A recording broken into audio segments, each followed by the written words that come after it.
Sa ngalan ng Ama at ng Anak at ng Espiritu Santo, Amen. sumainyo ang Panginoon. At sumayo rin. Mga kapatid, aminin natin ang ating mga kasalanan upang marapat tayong gumanap sa banal na pagdiriwang.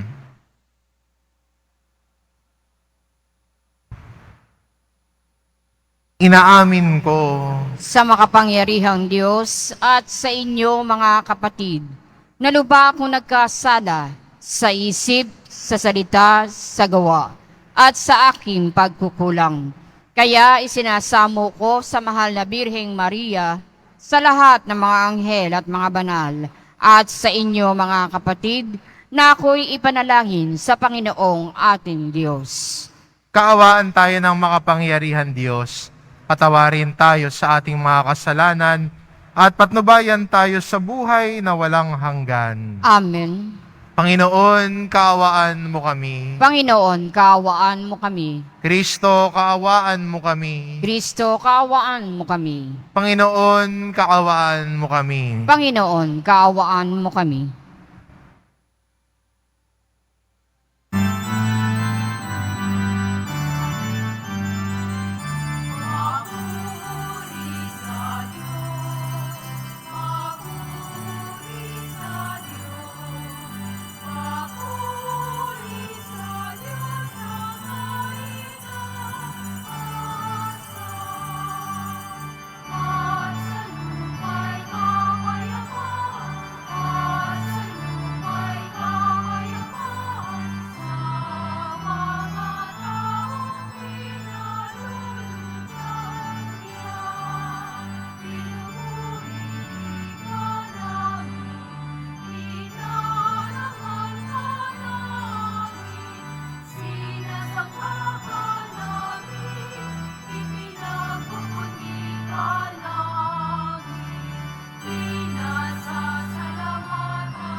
Manalangin tayo.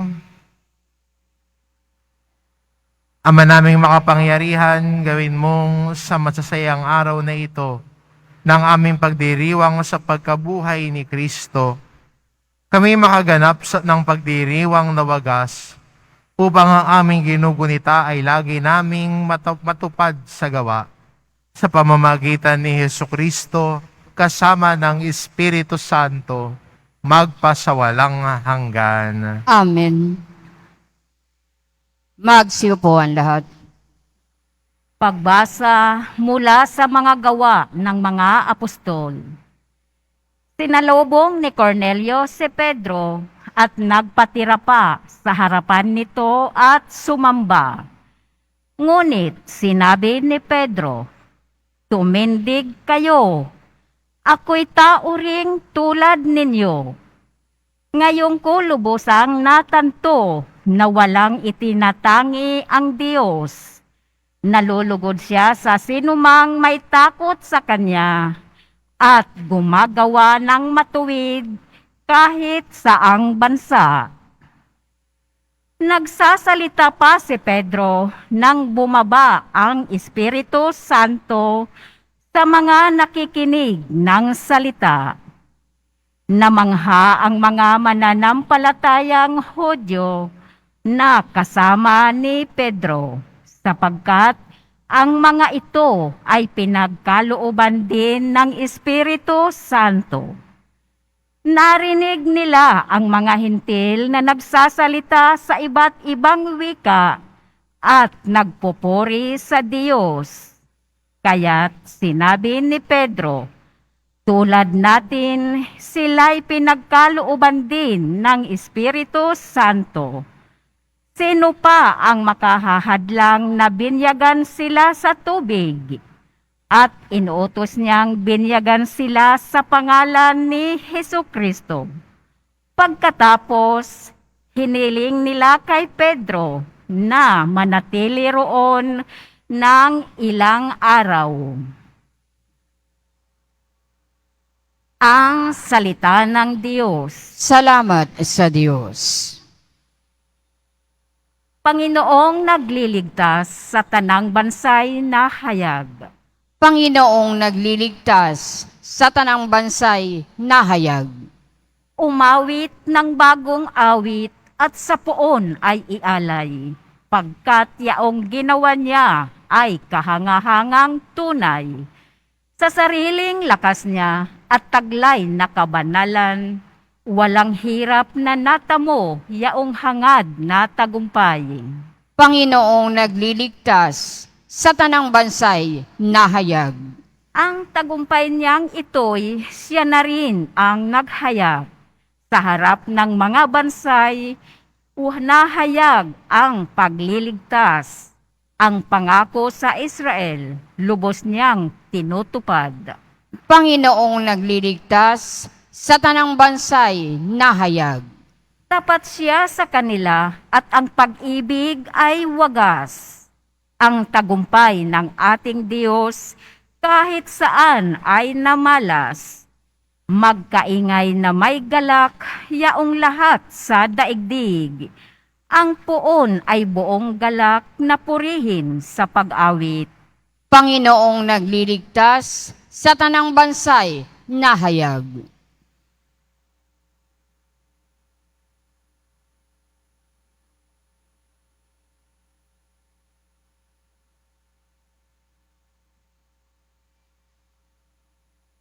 Pagbasa mula sa unang sulat ni Apostol San Juan. Mga pinakamamahal, mag-ibigan tayo sapagkat mula sa Diyos ang pag-ibig. Ang bawat umiibig ay anak ng Diyos at kumikilala sa Diyos. Ang hindi umiibig ay hindi kumikilala sa Diyos sapagkat ang Diyos ay pag-ibig. Inihayag ng Diyos ang kanyang pag-ibig sa atin nang suguin niya ang kanyang bugtong na anak upang magkaroon tayo ng buhay sa pamamagitan niya. Ito ang pag-ibig. Hindi sa inibig natin ang Diyos, kundi tayo ang inibig niya at sinugo ang kanyang anak upang maging handog sa ikapagpapatawad ng ating mga kasalanan. Ang salita ng Diyos. Salamat sa Diyos. Magsitayo ang lahat.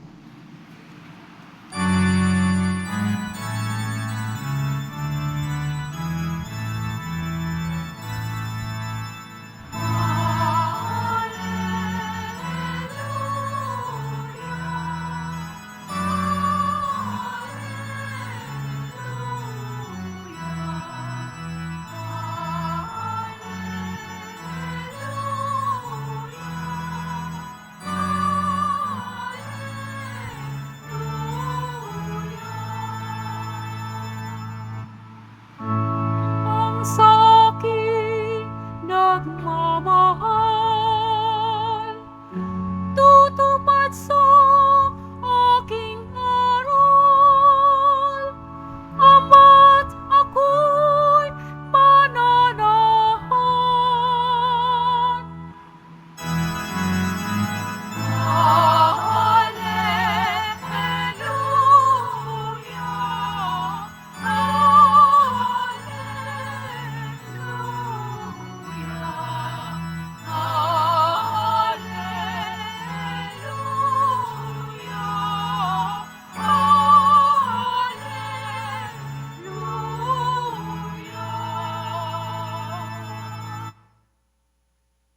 Sumainyo ang Panginoon. At sumayo rin.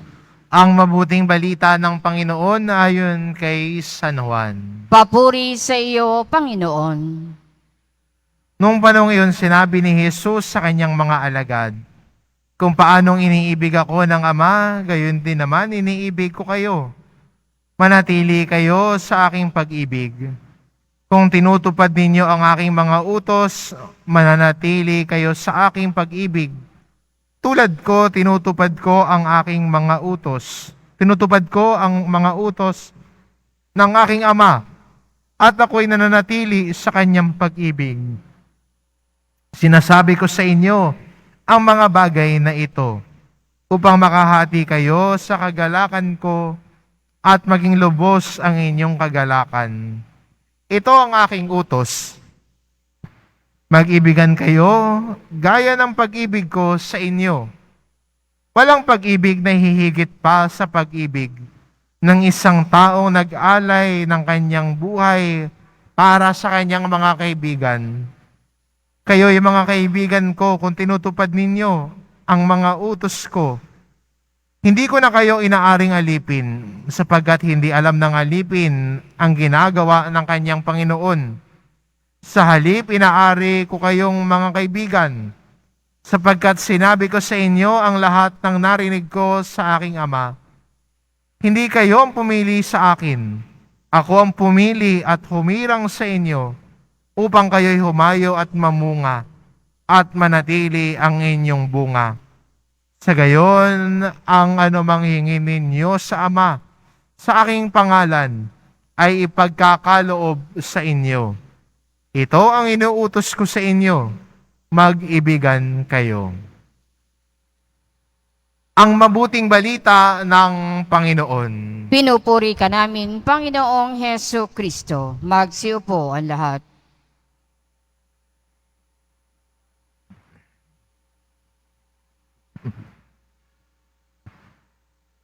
Madalas ho nating naririnig ang katagang God is love.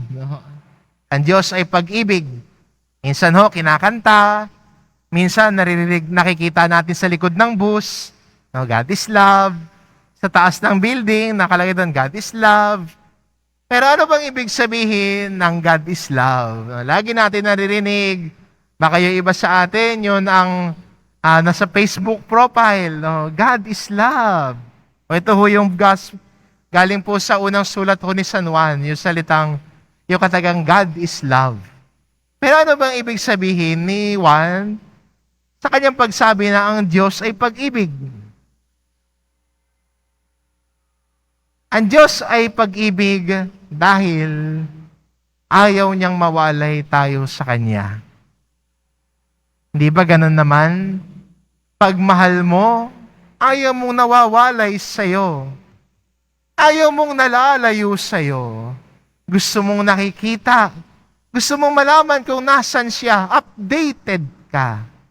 Kahit siguro sa mga magulang, lagi nilang hinahanap ang kanilang anak pag wala pa sa bahay. Alas 5 ng hapon, nahanapin. Siguro sa iba, sa mga teenager, huwag kayong mainis sa nanay ninyo. Kung alas 10 ng bahay, ay tatawagan kayo at hahanapin at sasabihin umuwi ka na. Dahil hinahanap ka niya. Pag hindi ka na hinahanap, isa lang po ibig sabihin nun, wala na po siyang pakialam sa iyo. Dahil hindi ka niya na hinahanap eh. Hindi ka na naisumpungan, wala na siyang paki. Pero kung hinahanap ka, kinakamusta ka, ibig sabihin nun, may halaga siya sa'yo. Kaya wag ka magtatampo kung hanapin ka. Tanungin ko, nasan ka na? Kahit siguro may asawa ka na, magtatanong pa rin sa'yo magulang mo, kamusta ka na? Kamusta ang trabaho mo? Isa lang po ibig sabihin nun, namimiss ka ng magulang mo, magparamdam ka rin. Ano? Ang Diyos, hinahanap tayo. Ayaw niya mawalay tayo sa Kanya. At ano ang nagwawalay sa atin sa Panginoon? Kasalanan. Kasalanan ang naghihiwalay sa atin sa Panginoon. Kaya anong ginawa ng Diyos para wag tayong mawalay sa Kanya? Ibinigay niya si Jesus para sa atin, para iligtas tayo sa kasalanan at manahan tayo sa piling niya, hindi ba? Sa pag-aalay ni Jesus ng sarili niyang buhay, nakamit natin ang kaligtasan. At dahil sa matinding pagmamahal ng Diyos sa atin, gusto niyang maligtas tayo. Ayaw niyang mapahamak tayo. Hindi ba sa tao nagmamahal, ayaw niyang napapahamak yung minamahal niya. Ayaw niya nasasaktan yung minamahal niya. Kaya di ba minsan sa mga magulang, pag may sakit yung anak, ang gusto niya sabihin, ako na lang ang magkasakit, wag lang siya. Ako na lang ang mahirapan, wag lang siya. At ang Diyos, yun din ang nais sa atin. Ayaw niyang mahirapan at mawalay tayo sa piling niya. Dahil ang buhay na walang Diyos ay parang buhay na walang saysay, walang kahulugan, walang kabuluhan. Pero ang buhay kung nasaan at kapiling ang Diyos, merong saysay, merong kabuluhan, merong kahulugan. At ang Diyos, sa pagpapakita niya ng dakilang pag-ibig sa atin, inaanyayahan din niya tayo bilang mga nananalig sa Kanya na sumunod sa Kanya. At ano ang utos ni Jesus na rinig natin sa ating ebanghelyo? Na magmahalan kayo gaya ng pagmamahal ko sa inyo. At paano ba nagmahal si Jesus? Buo. Buo. Lahat. Hindi pira-piraso, hindi tingi-tingi. Buo ang pagmamahal ng Diyos. Kahit sariling buhay, ibinigay at inalay ng Diyos para sa kaligtasan natin. Kaya, kung titignan natin, lagi natin naririnig, magmahal ka, magmahal ka. Kailangan may pagmamahal sa puso. Paano ba magmahal? Kadalasan nakikita natin yung pagmamahal sa mga pelikula. May kilig-kilig, no? Kaya yung iba siguro, pag naisip niya, ay wala na yung kilig, siguro hindi ko na siya mahal. Yung unang puro kagandahan na nakikita mo, habang tumatagal kayo, nakikita mo na yung nakakainis at nakakairita sa kanya. Sabi mo, bakit nagbabago ng pagtingin ko sa'yo? Ikaw pa ba yung minahal ko noong una?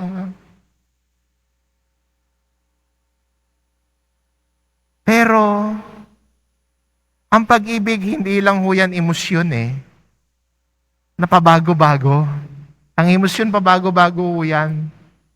And that is not love. Love is not simply an emotion. But love is a decision. Pinipili ang minamahal. At ang Diyos, pinipili tayo. Kaya nga sabi ni San Juan hindi sa minahal natin ang Diyos ng una, kung hindi minahal tayo ng una. Sa ating ebanghelyo sinabi ni Jesus, hindi sa pinipili ninyo ako. Ako ang pumili at humirang sa inyo.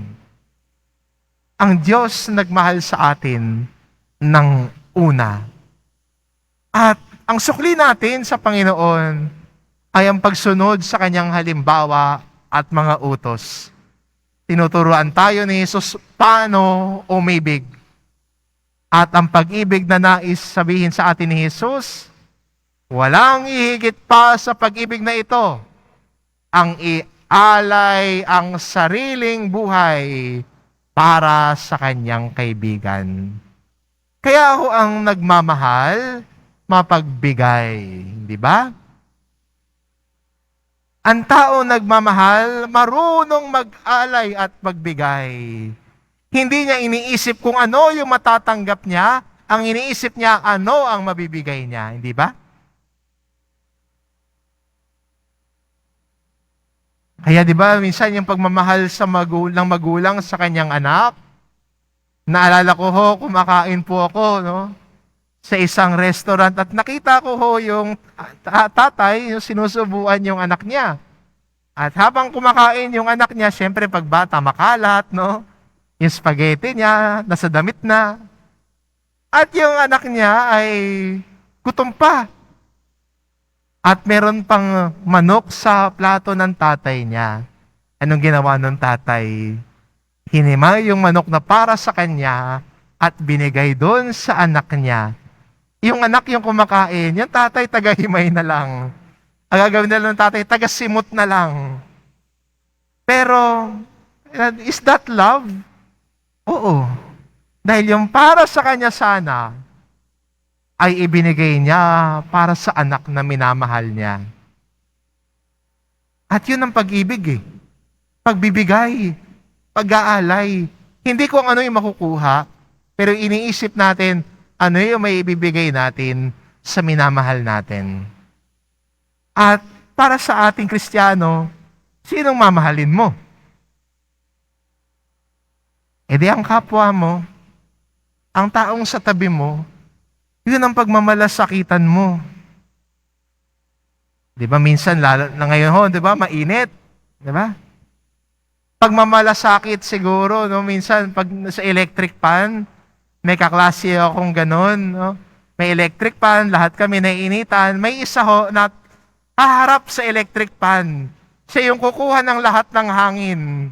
Nasasabihan namin, oy, ikaw lang ba ang anak ng Diyos? Dito ka, sabay-sabay tayong susunod sa hangin. Yung tao marunong magmahal, marunong magmalasakit para sa kapwa niya. Hindi yung kagustuhan lamang niya, hindi yung para sa kanya lamang, kundi ano ang mabibigay niya para sa iba. Anong maibibigay niya para sa minamalasakitan niya at sinisinta niya. Ang pag-ibig po, hindi rin po napapagod. Sabihin siguro ng iba, Father, napapagod na akong magbigay. Napapagod na po akong mag-alay. Gusto ko na hong maging masarap ang buhay. Nakataas na lang yung paa. Ako naman yung tumatanggap, Father. Si Jesus po, pinakita sa atin ang daan kung paano ba mag-alay at magmahal. Siya yung perfect example natin At si Jesus nagmahal ng patuloy. Dahil sa pagmamahal niya, tiniis niya ang bawat galos, paghihirap, pag-uusig. Dahil sa pagmamahal niya, niyakap niya at pinasan ang krus at inalay ang sariling buhay para sa bawat isa sa atin. Kaya tatanungin ninyo ako, ang pag-ibig ng Diyos ay ang pagmamahal na minsan may kalakip na sakripisyo at mga at sakit. May kalakip na paghihirap. May panahon na para pakiramdam mo, mauubusan ka. At yung iba naman takot maubusan, kaya nagiging maramot. Pero tandaan natin, ang tao na nagmamahal tulad ng Diyos, katulad ni Jesus, minsan napapagod, magpahinga pagpagod. Pero kahit kailanman, hindi na uubusan ang taong nagbibigay. Kahit kailanman, hindi nawawalan ang tao na nag-aalay ng sarili para sa minamahal niya. Dahil si Jesus ang pumupuno ng pangangailangan natin. Si Jesus ang pumupuno ng puso natin ng pagmamahal, lalo na sa mga panahon na nahihirapan na tayong magmahal. Kaya maganda rin, no, kung sa tingin mo, yung laman ng puso mo ay galit, puot, at sa pakiramdam mo, Panginoon, parang wala nang lamang pag-ibig sa puso ko. Parang pagod na ako, Lord. Tumingin tayo kay Jesus Nazareno. Sabihin natin sa Kanya, Panginoon, kung paano mo ako minahal, turuan mo po akong magmahal. Kung paano mong inalay ang sarili mo para sa aking kaligtasan, Panginoon. Turuan mo din ako, Panginoon, na mapuno yung pag-ibig ko ng pagbibigay ko ng sarili para sa iyo at para sa minamahal ko. Kung pagod, magpahinga. Magpahinga kay Jesus. Hayaan natin ang Diyos ang pumuno ng puso natin ng pag-ibig.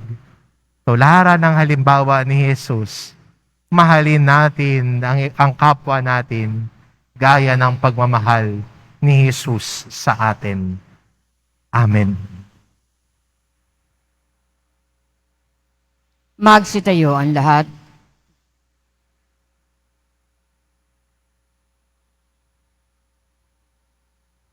Sumasampalataya ako Sa Diyos samang makapangyarihan sa lahat, na may gawa ng langit at lupa.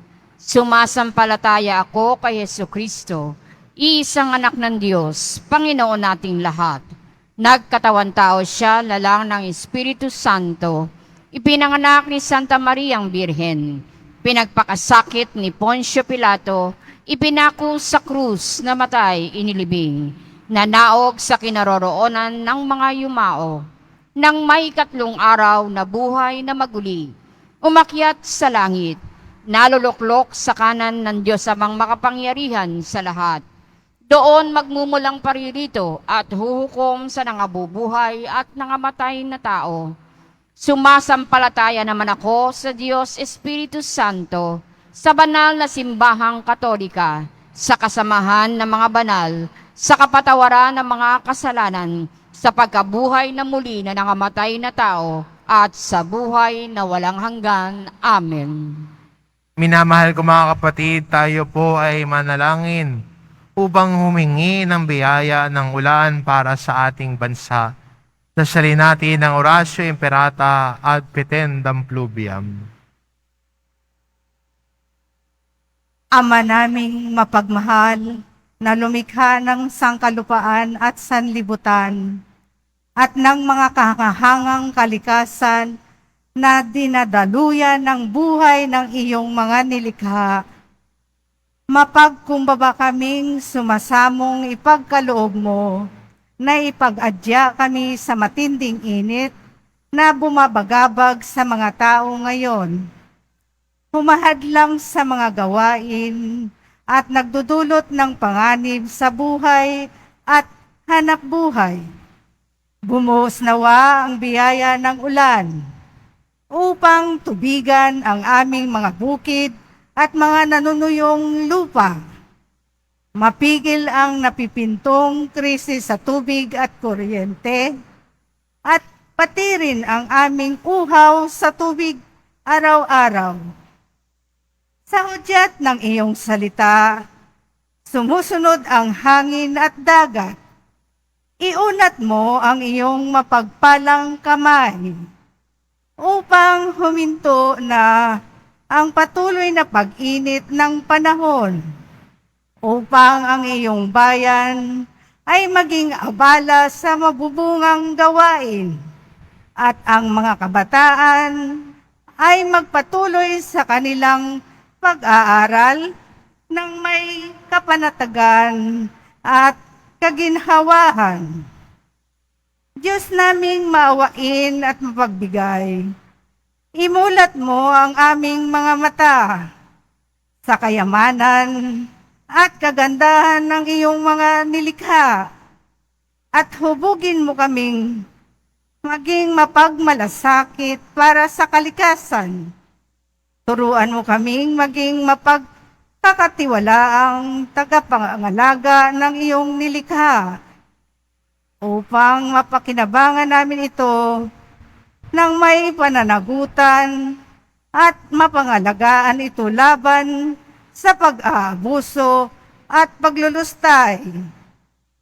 Ngayong panahon ng krisis, mahal naming Panginoon, himukin mo kaming lalo pang mabahagi, maglingkod, at magmahal.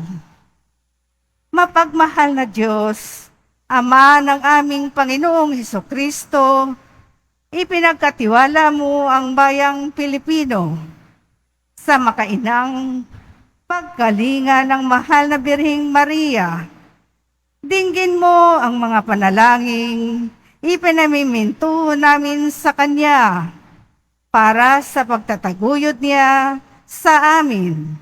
Ang bayan, labis niyang minamahal. Hiniling namin ito sa pamamagitan ng aming Panginoong Hesukristo na nabubuhay at naghahari kasama mo at ng Espiritu Santo magpasawalang hanggan. Amen. Mahal na Birhen ng Guadalupe, Ipanalangin mo kami. Santa Rosa ng Lima, Ipanalangin mo kami. San Lorenzo Ruiz, Ipanalangin mo kami. San Pedro Calunsod, Ipanalangin mo kami. Magsiupo ang lahat.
Magsitayo ang lahat.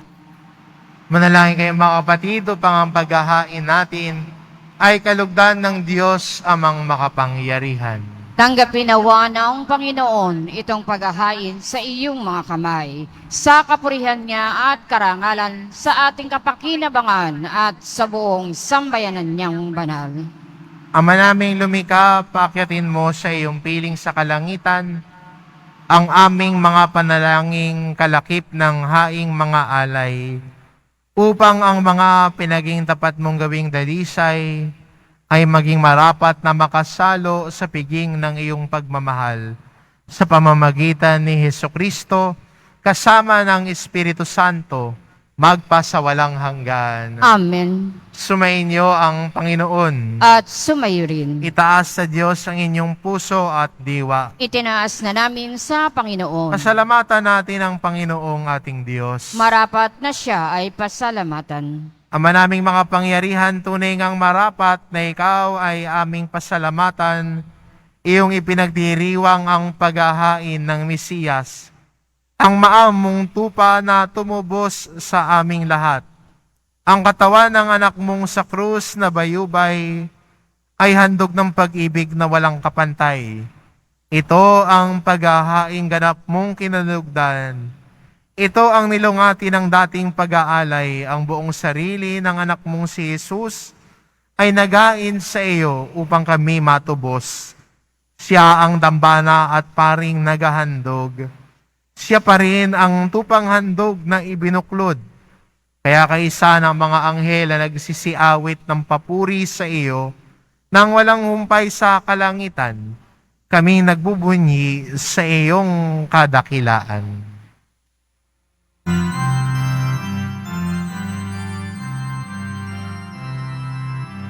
Santo, Santo, Santo, Panginoon Diyos ng mga mundo. Nabubuno ang langit at lupa ng kadakilaan mo. Hosana, Hosana sa kaitaasan.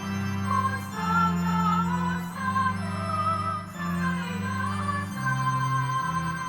Pinagpala ang napairito sa ngalan ng Panginoon. Hosana, Hosana sa kaitaasan. Hosana, Hosana sa kaitaasan. Magsiluhod ang lahat. Ama naming banal, ikaw ang bukal ng tanang kabanalan, kaya't sa pamamagitan ng iyong Espiritu gawin mong banal ang kaloob na ito, upang para sa amin maging katawan at tugo ng aming Panginoong Hesukristo. Bago niya pinagtiis ang kusang loob na maging handog, hinawakan niya ang tinapay, pinasalamatan kanya. Pinaghati-hati niya iyon, iniabot sa kanyang mga alagad at sinabi, "Tanggapin ninyong lahat ito at kanin, ito ang aking katawan na iahandog para sa inyo."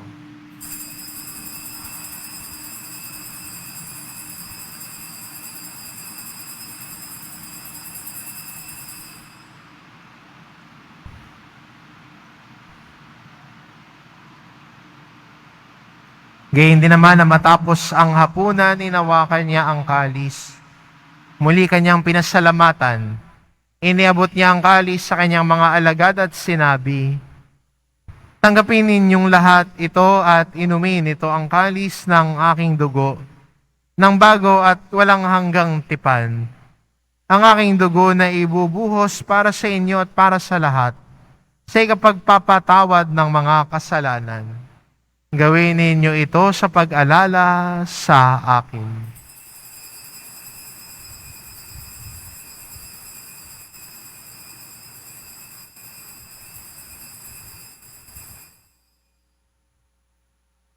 Magsitayo ang lahat.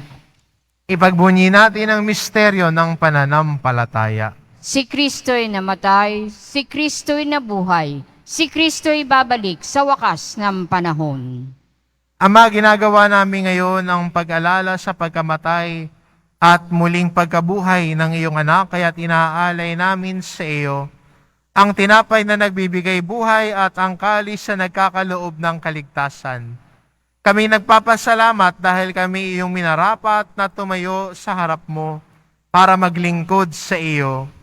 Isinasamo namin kaming magsasalo-salo sa katawan at dugo ni Kristo ay mabuklod sa pagkakaisa sa pamamagitan ng Espiritu Santo. Ama, lingapin mo ang iyong simbahang laganap sa buong daigdig. Puspusin mo kami sa pag-ibig kaisa ni Francisco na aming Papa at ni Jose na aming Obispo at ng Tanang Kaparian. Alalahanin mo rin ang mga kapatid naming nahimlay nang may pag-asang sila'y muling mabubuhay. Gayon din ang lahat ng mga pumanaw. Kaawaan mo sila at patuloyin sa iyong kaliwanagan. Kaawaan mo at pagindapatin kaming lahat na makasalo sa iyong buhay na walang wakas. Kaisa ng mahal na Birheng Maria na ina ng Diyos, ng kabiyak ng puso niyang si San Jose, kaisa ng mga apostol at ng lahat ng mga banal, na namuhay dito sa daigdig ng kalugod-lugod sa iyo, maipagdiwang nawa namin ang pagpupuri sa ikararangal mo sa pamamagitan ng iyong anak na aming Panginoong Heso Kristo. Sa pamamagitan ni Kristo kasama niya at sa Kanya, ang lahat ng parangal at papuri ay sa iyo, Diyos amang makapangyarihan, kasama ng Espiritu Santo, magpasawalang hanggan.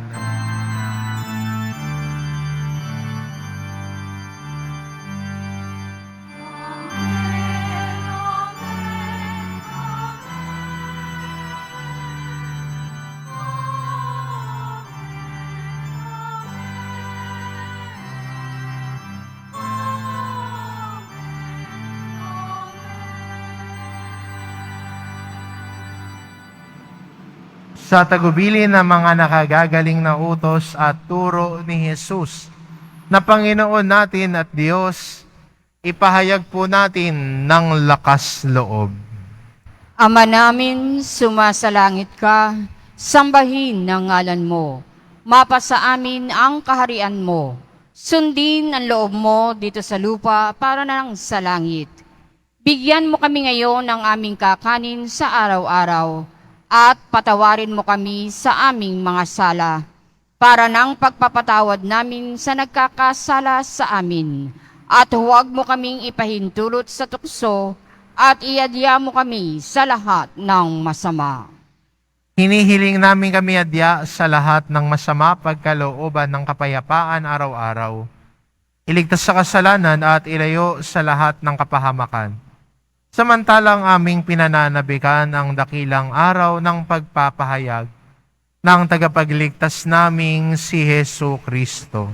Sapagkat iyo ang kaharian at ang kapangyarihan at ang kapurihan magpakailanman. Amen. Panginoong Kristo, sinabi mo sa iyong mga apostol, kapayapaan ang iniiwan ko sa inyo, ang aking kapayapaan ang ibinibigay ko sa inyo. Tungayan mo ang aming pananampalataya at huwag ang aming pagkakasala. Pagkalooban mo kami ng kapayapaan at pagkakaisa, ayon sa iyong kalooban, kasama ng Espiritu Santo, magpasawalang hanggan. Amen. Ang kapayapaan ng Panginoon ay laging sumainyo. At sumayo rin. Magbigayan kayo ng kapayapaan sa isa't isa. Kordero ng Diyos na nag-aalis ng mga kasalanan ng sanlibutan, maawa ka sa amin. Kordero ng Diyos na nag-aalis ng mga kasalanan ng sanlibutan, maawa ka sa amin. Kordero ng Diyos na nag-aalis ng mga kasalanan ng sanlibutan, ipagkaloob mo sa amin ang kapayapaan. Magsiluhod ang lahat.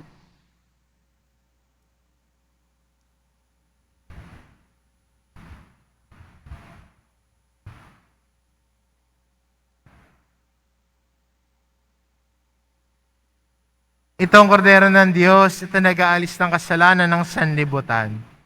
Papalad ang mga inaanyayahan sa kanyang piging. Panginoon, hindi ako karapat-dapat na magpatuloy sa iyo, ngunit sa isang salita mo lamang ay gagaling na ako.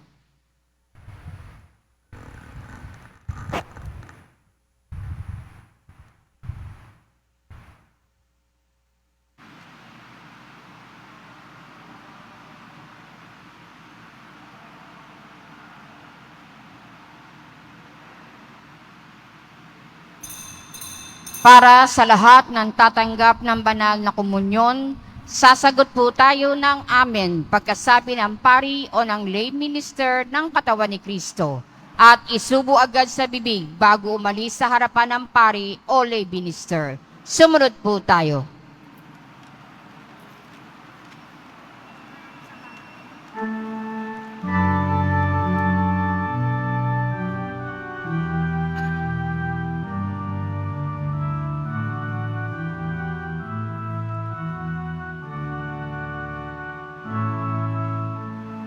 Akas ko sa inyo, mga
Mga panawagan, mabibili pa rin po ang ating opisyal na imahen ni Jesus Nazareno. Ang mga ito po ay mabibili lamang sa ating Paris Finance Office. Ang malilikom po na pondo ay gagamitin sa pagsasaayos ng ating Adoration Chapel at Baptistry. Ang Nazarene Catholic School, ang paaralan ng Basilica Minor at Pambansang Dambana ni Jesus Nazareno ay tumatanggap na ng mag-aaral mula sa preschool hanggang senior high school para sa school year 2024-2025.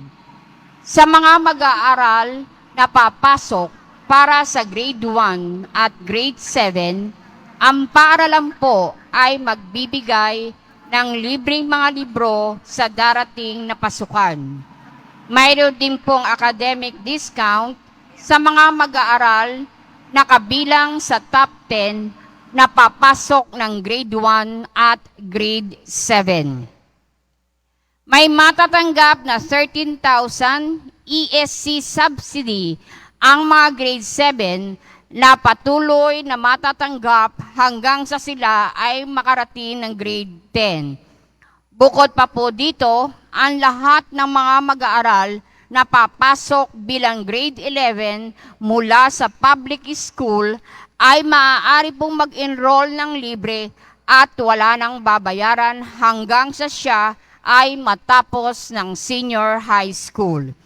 Para sa kadagdagang impormasyon, tulong pang edukasyong pinansyal, diskwento, at mga scholarship, maaari kayong mag-message sa Nazarene Catholic School Facebook page o tumawag sa mga sumusunod na numero na nakapaskil sa ating LED screens.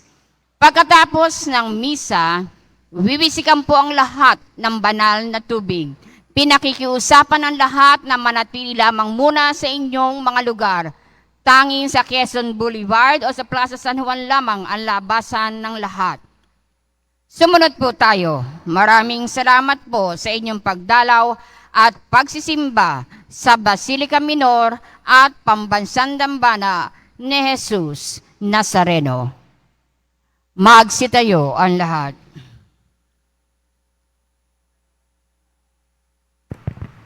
Manalangin tayo. Ama naming mapagmahal, kaming pinapagsalo mo sa pagkabuhay ng iyong anak ay papakinabangin mong lagi sa iyong lakas.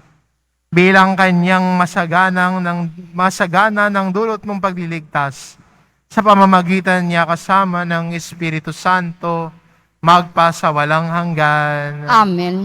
Sumainyo ang Panginoon. At sumayo rin. Mahal na pong Jesus Nazareno, inihayag mo sa pamamagitan ng krus ang walang maliw na pag-ibig ng Diyos sa sangkatauhan. Pakinggan mo ang kahilingan ng iyong angkan na nagsusumamo sa iyo. Makakamtanawa nila ang iyong katugunan at tanggapin ang kasagutan ng may utang na loob na tinatanaw. Basbasan din po ninyo ang mga may daladala nilang imahen at dasalan.